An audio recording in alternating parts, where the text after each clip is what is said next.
Good morning. Yeah, today we are going to discuss a new topic, that is control and coordination. So we know that this topic is very important, especially for exam point of view.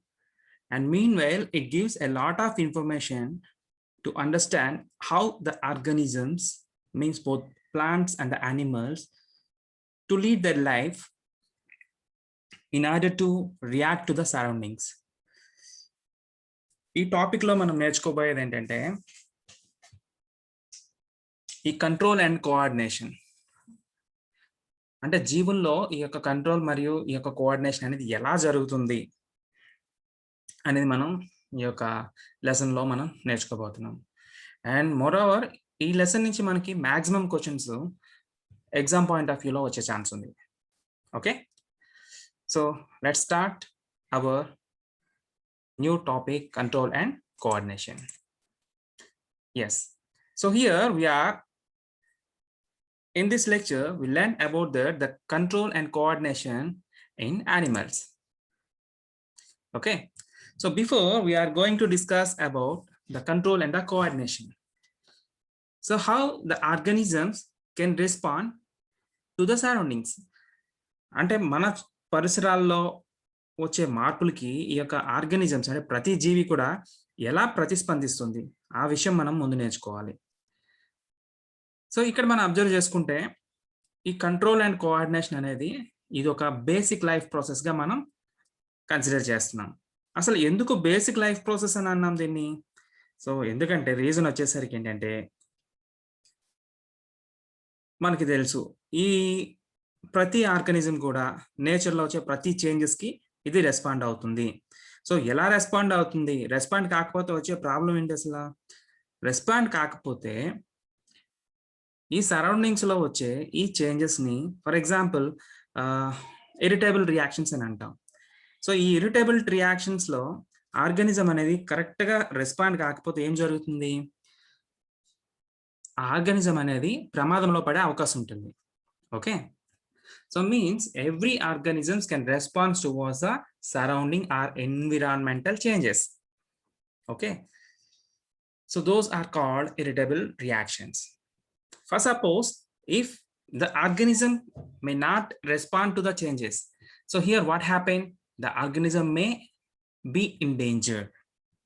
Okay, so that is the reason the animals can develop a specialized system to respond towards the changes. So that is called control and coordination system. Okay, so usually in the animals the control and the coordination, it is coordinated by two different types of systems. Okay, those are nervous system and endocrine system.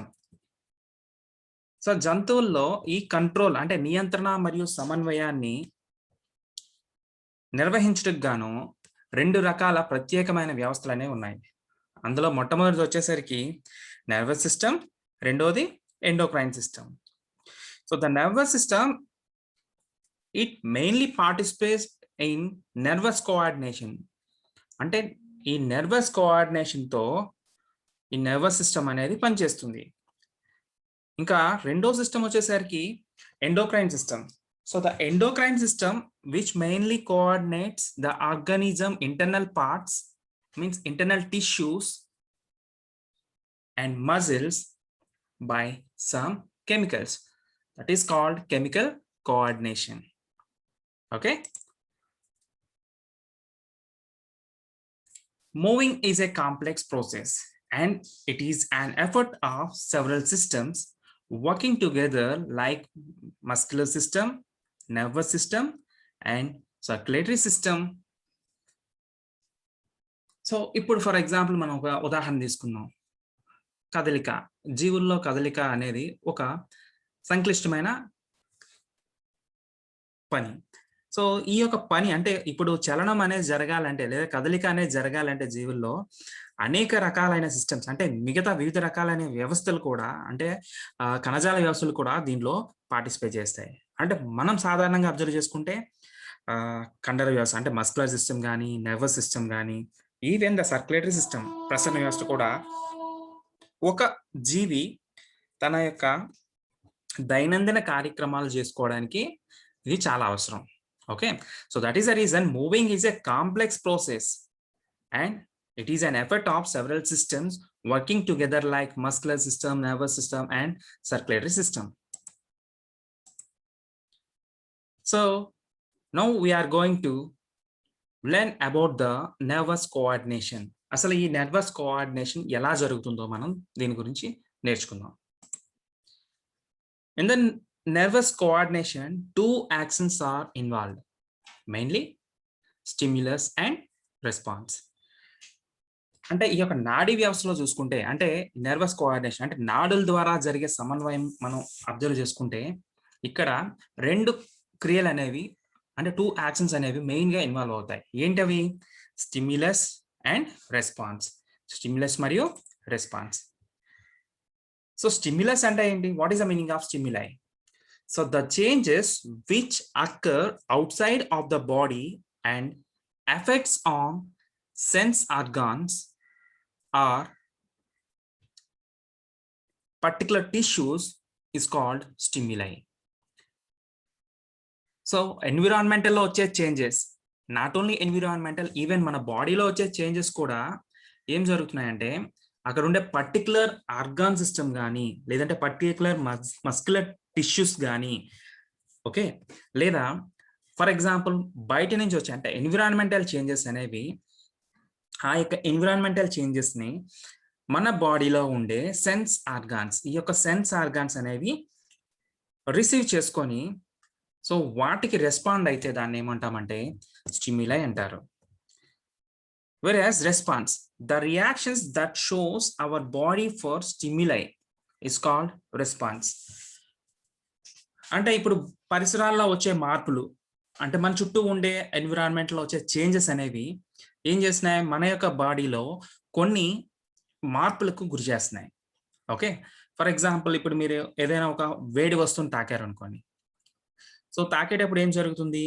వెంటనే ఏ భాగం అయితే ఆ వేడి వస్తువుని తాకుతుందో వెంటనే ఆ భాగం అనేది మనం వెనక్కి తీసేస్తున్నాం. అంటే అక్కడ వేడి అనేది ఏంటంటే స్టిమ్యులై. ఇదేం చేస్తుందంటే మన యొక్క శరీరానికి ఒక భాగానికి ఏ భాగం అయితే తాకుతుందో ఆ భాగం అనేది ఏమవుతుందంటే అక్కడ వచ్చే మార్పు అనేది రిసీవ్ చేసుకుంటుంది. రిసీవ్ చేసుకోవడం వల్ల ఏం జరుగుతుంది? అక్కడ వచ్చిన ఆ చేంజెస్ అనేది ఆ డర్మ్ అంటే ఆ యొక్క పార్ట్ లో ఉండే సెల్స్, ఫర్ ఎగ్జాంపుల్ మనం చేతితో తాకేటప్పుడు అక్కడ ఉండే సెన్స్ ఆర్గాన్స్, అంటే సెన్స్ ఆర్గాన్ అంటే అక్కడ ఏమొస్తుంది? మనకి స్కిన్ వస్తుంది. ఈ స్కిన్ అనేది ఆ డెర్మల్ టిష్యూ అనేది ఆ చేంజెస్ ని అది రిసీవ్ చేసుకుంటుంది. రిసీవ్ చేసుకుని ఏం చేస్తుంది? వెంటనే దానికి రెస్పాన్స్ చూపిస్తుంది, అంటే ఒక రియాక్షన్ చూపిస్తుంది. దాన్నే మనం ఏమంటాం అంటే రెస్పాన్స్ అంటాం. ఇక్కడ ఏంటి ఆ రియాక్షన్? ఏదైనా వేడి వస్తువుని తాగగానే వెంటనే మన చేతిని వెనక్కి తీసుకుంటున్నాం, దాన్ని రెస్పాన్స్ అంటాం. సో మీన్స్ నర్వస్ సిస్టమ్ అనేది కంప్లీట్ గా రెండు యాక్షన్స్ మీద డిపెండ్ అయి ఉంటుంది. ఏంటి ఆ రెండు actions? First one is a stimuli and the second one is a response. So stimuli means the changes which occur outside of the body and effects on sense organs are called stimuli. So దాన్ని మనం stimuli అంటున్నాం. మరి response అంటే ఏంటి? So the organ which shows response towards the stimuli means మన body అనేది అంటే ఏ ఒక్క ఆర్గాన్ అయితే ఎన్విరాన్మెంటల్ వచ్చే చేంజెస్ ని అది రిసీవ్ చేసుకుంటుందో సో అదేం చూపిస్తుంది? వెంటనే ఇమీడియట్ గా ఒక రెస్పాన్స్ చూపిస్తుంది. So let us discuss another example. ఇంకొక ఎగ్జాంపుల్ చూద్దాం. ఫర్ ఎగ్జాంపుల్ ఒక హై ఇంటెన్సిటీ ఉండే లైట్ ని మన యొక్క కంటి మీద కొట్టేటప్పుడు ఏమవుతుంది? వెంటనే మన ఐ లాషెస్ అని క్లోజ్ చేసుకుంటాం. ఎందుకు క్లోజ్ చేసుకుంటాం? సో నార్మల్ కాంతిలో మనం ఏ వస్తువునైనా మనం చూడగలుగుతాం. మన కన్ను కూడా నార్మల్ కాంతిని అంటే సాధారణ దృగ్గోచర కాంతిని అది అబ్జర్వ్ చేసుకోగలుగుతుంది. బట్ దానికి మించిన రేంజ్ లో ఉండే లైట్ అనేది మన యొక్క కన్ను అనేది దాన్ని చూసి తట్టుకోలేదు, అంటే గ్రహించలేదు. సో అందుకేం చేస్తుందంటే వెంటనే మన ఐ లాషెస్ అనేవి క్లోజ్ అవుతాయి. ఓకేనా? సో ఇది చాలా చాలా important. Next, there is a sequence of events between stimuli and response. So ఒక స్టిమ్యులైకి రెస్పాన్స్ కి అనేకమైన ఏంటంటే కొన్ని ఈవెంట్స్ అంటే సీక్వెన్స్ ఆఫ్ ఈవెంట్స్ ఒక క్రమ పద్ధతిలో జరుగుతూ ఉంటాయి. the nerve transmission from stimulus to response can occur at a maximum speed of 100 meters per second. So మన బాడీలో ఓకేనా ఈ యొక్క నెర్వ్ ట్రాన్స్మిషన్స్ అనేవి అంటే ఈ నెర్వ్ ట్రాన్స్మిషన్ గురించి తర్వాత నేర్చుకుందాం. అంటే ఈ యొక్క స్టిమ్యులస్ కి రెస్పాన్స్ అనేది ఎంత వేగంగా మన బాడీ చూపిస్తుందంటే ఒక సెకండ్ కి 100 మీటర్స్ వేగంతో చూపిస్తుంది. ఓకే, సో అందుకనే మన కంటిలో కాంతి పడగానే వెంటనే కళ్ళు మూసుకుంటాం, ఒక గంట తర్వాత మూసుకోం కదా. So the stimulus means the responses which are shown by our body which are in maximum speed of 100 meters per second. Okay, so coming to the next concept, structure of nerve cell gurinchi మనం నేర్చుకుందాం. So our nervous system consists of 10 billions of nerve cells. So nerve cell is a structural and functional unit of nervous system. So nervous సిస్టంలో nerve cell అనేది ఏంటంటే అది ఒక structural and functional unit మనకి. Okay, అంటే ఒక నిర్మాణాత్మక ప్రమాణము. అర్థమవుతుందా? సో ఇది ఏంటంటే nerve cell.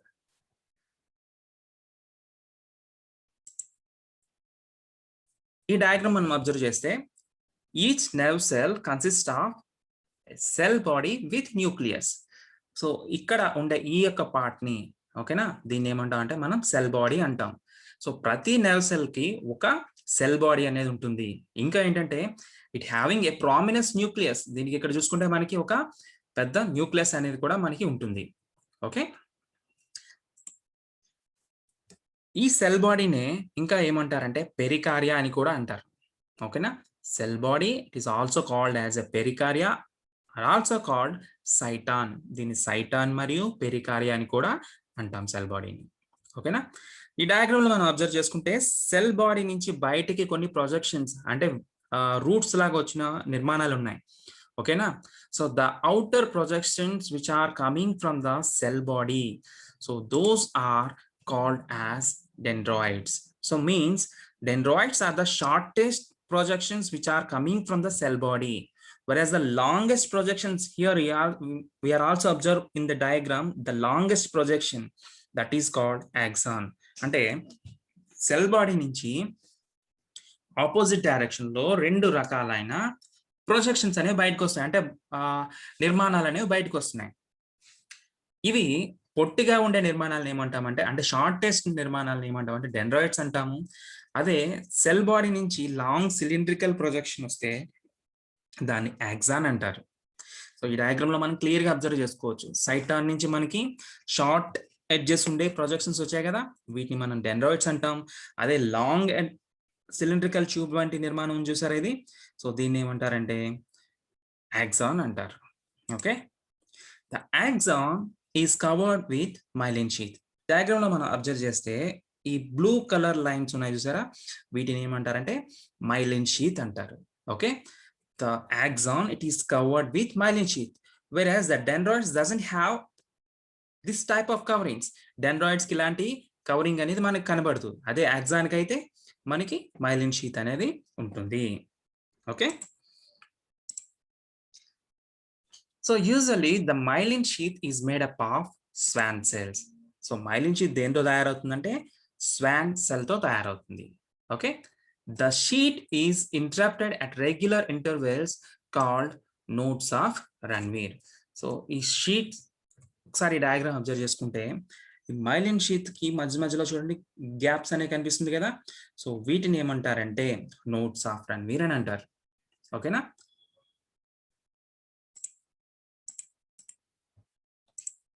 next, some axons not having the sheath are non-myelinated fibers. So కొన్ని axons కి ఏంటంటే ఈ యొక్క మైలిన్ షీత్ అనేది ఉండదు. సో వాటిని ఏమంటారంటే నాన్ మైలినేటెడ్ ఫైబర్స్ అని అంటారు. ఓకే, సో ఏంటి అసలు difference non myelinated nerve cells కి మైలినేటెడ్ నెర్వ్ సెల్స్ కి డిఫరెన్స్ ఏంటి? The cells means the nerve cells which having a myelin sheath, those can effectively participate in control system. ఓకేనా, అంటే control system అంటే స్టిమ్యులస్ని స్టిమ్యులస్ని తీసుకొచ్చి ఈ సెంట్రల్ నర్వస్ సిస్టమ్ అయిన బ్రెయిన్కి స్పైనల్ కార్డ్కి ఇస్తుంది. అలానే బ్రెయిన్ అండ్ స్పైనల్ కార్డ్ నుంచి వచ్చిన ఇన్ఫర్మేషన్ని ఏం చేస్తుందంటే ఆ యొక్క ఎఫెక్టార్ ఆర్గాన్కి పాస్ చేస్తుంది. అంటే సింపుల్గా చెప్పాలంటే మైలినేటెడ్ షీట్ ఉండే నర్వ్ సెల్ అనేవి చాలా ఎఫెక్టివ్గా పార్టిసిపేట్ చేస్తాయి. అంటే ట్రాన్స్మిషన్ని ఇందాక మనం మాట్లాడుకున్నాం కదా నర్వ్ ట్రాన్స్మిషన్ అని, అంటే ఇన్ఫర్మేషన్ని వేగవంతంగా పంపించేది ఏంటంటే మైలినేటెడ్ న్యూరాన్స్.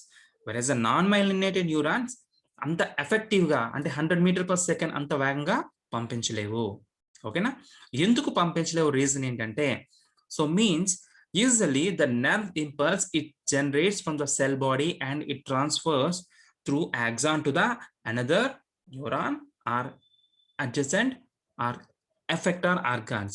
అంటే సెల్ బాడీ నుంచి ప్రొడ్యూస్ అయిన ఈ యొక్క నర్వ్ ఇంపల్స్ ని సో పక్కనుండే న్యూరాన్కి కానీ లేదంటే ఎఫెక్టార్ ఆర్గాన్కి, అంటే ఇప్పుడు లిమ్స్ అండ్ హ్యాండ్స్ ఉన్నాయి కదా వాటికి కానీ ట్రాన్స్ఫర్ చేయాలంటే ఏం కావాలంటే ఎఫెక్టివ్గా అంటే ఎక్కడ ఇన్ఫర్మేషన్ లీక్ కాకుండా ప్రివెంట్ చేసేది ఏంటంటే ఈ మైలినేటెడ్ ఫైబర్స్.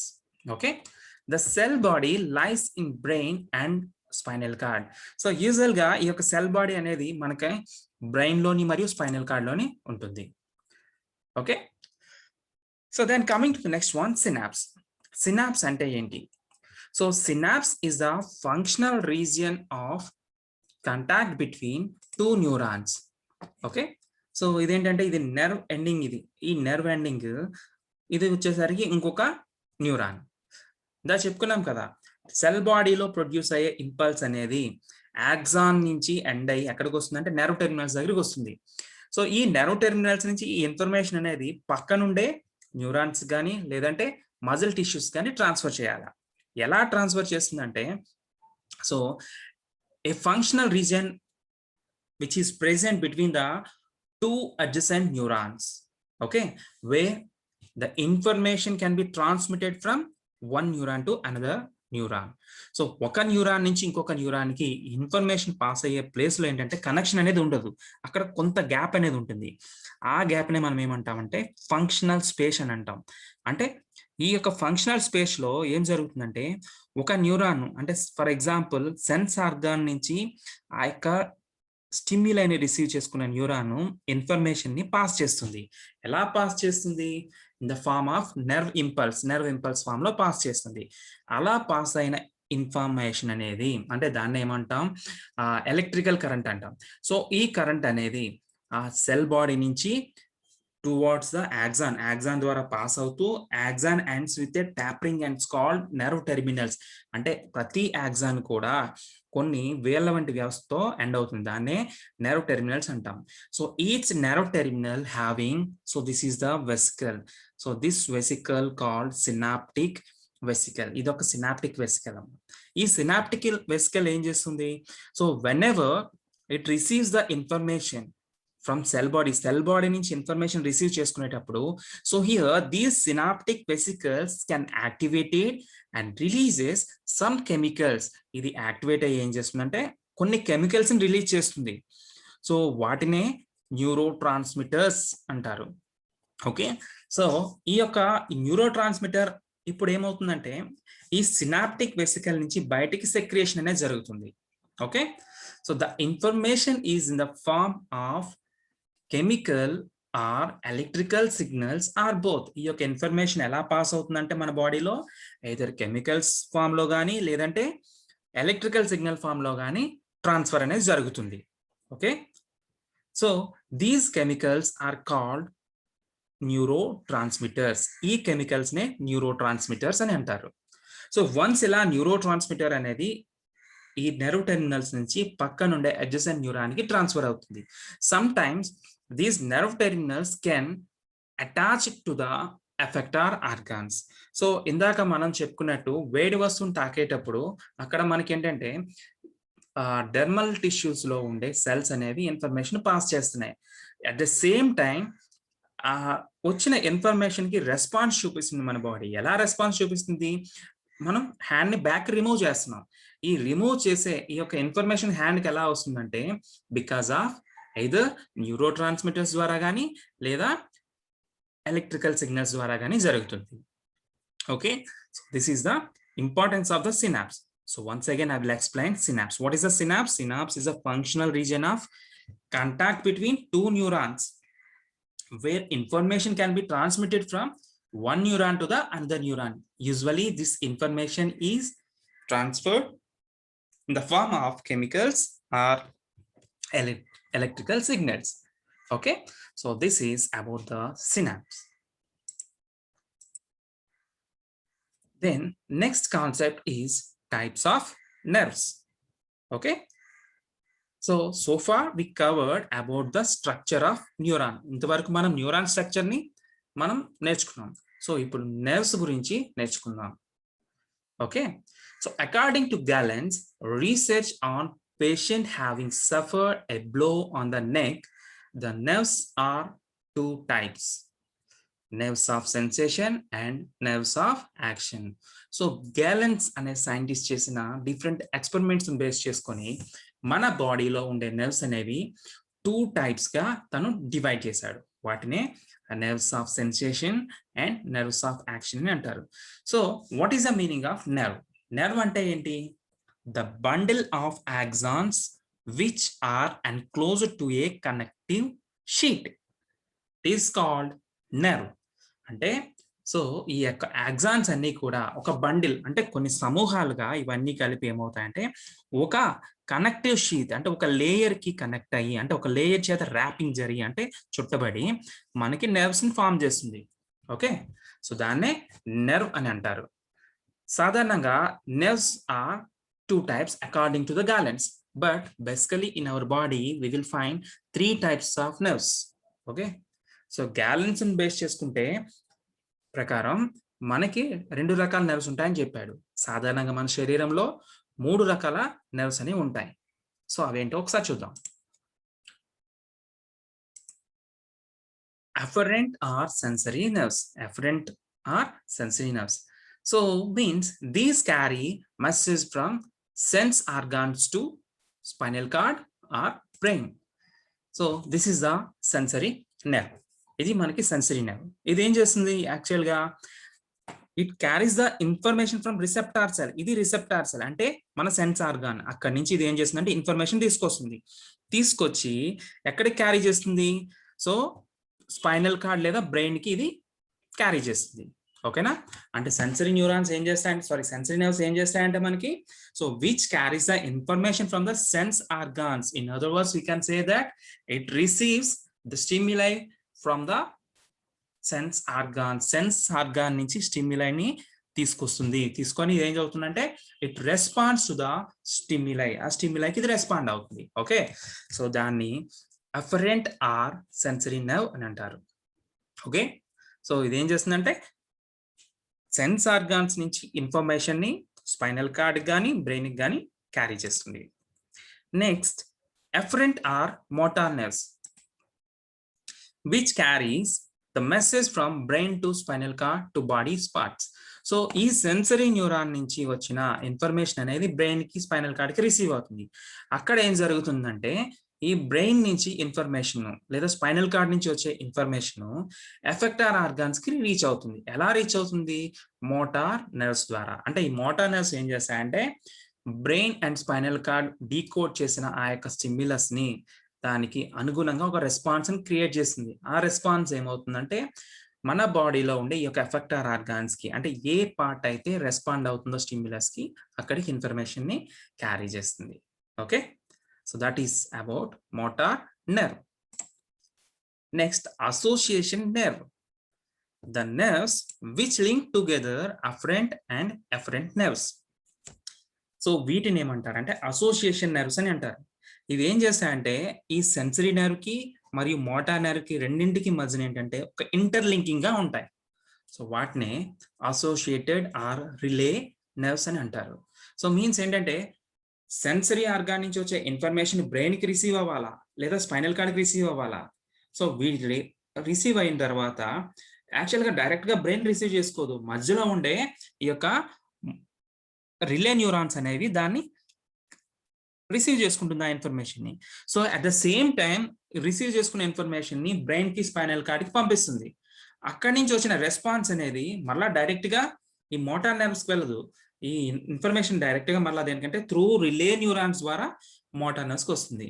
సో ఎలా అంటే ఫర్ ఎగ్జాంపుల్ బెస్ట్ ఎగ్జాంపుల్ ఏంటంటే మనకి శాటిలైట్ ఉంది కదా, ఇదేం చేస్తుంది, ఎక్కడో ఒక పర్టికులర్ ప్లేస్లో షూటింగ్ జరిగితే ఆ లైవ్ అనేది మనకి ఎలా వస్తుందంటే డైరెక్ట్గా మన టీవీకి కానీ మొబైల్కి కానీ సిస్టమ్కి కానీ రాదు. ఎలా వస్తుంది, ఇక్కడ నుంచి వచ్చిన ఇన్ఫర్మేషన్ అనేది త్రూ శాటిలైట్కి వెళ్తుంది. మళ్ళీ శాటిలైట్ నుంచి ఆ ఇన్ఫర్మేషన్ మళ్ళీ మన యొక్క టీవీ కానీ లేదంటే డిషెస్ కానీ లేదంటే మన ల్యాప్టాప్ ఆర్ మొబైల్కి ఇన్ఫర్మేషన్ అలా పాస్ అవుతుంది. ఓకే, సో మధ్యలో ఒక రిలే సిస్టమ్ అనేది ఉంటుంది. ఆ రిలే ఎక్కడ ఉంటుందంటే మనకి శాటిలైట్ నుంచి వచ్చే ఇన్ఫర్మేషన్ క్యాప్చర్ చేసుకొని అక్కడి నుంచి మన మొబైల్స్కి ఎలా వస్తుందో అలాగే యానిమల్స్లో ఈ రెస్పాన్స్ టువర్డ్స్ స్టిమ్యులస్ అనేది ఎలా జరుగుతుందంటే, సో సెన్సరీ ఆర్గాన్స్ నుంచి బ్రెయిన్ అండ్ స్పైనల్ కార్డ్కి ఇన్ఫర్మేషన్ క్యారీ చేసేటప్పుడు మధ్యలో ఒక రిలే ఉంటుంది, రిలే న్యూరాన్స్ అనేవి ఉంటాయి. మళ్ళీ same time brain and spinal cord నుంచి వచ్చిన ఇన్ఫర్మేషన్ అనేది మళ్ళీ ఈ రిలే న్యూరాన్స్ అనేది క్యారీ చేసి మళ్ళీ ఎఫెక్టర్ ఆర్గాన్స్కి ట్రాన్స్పోర్ట్ చేస్తుంది. Okay, so this is about that lecture regarding the nervous system. In that subtopic is structure of neuron, and we are also discussed about the different types of nerves. Okay, so today I will end this lecture. Thank you.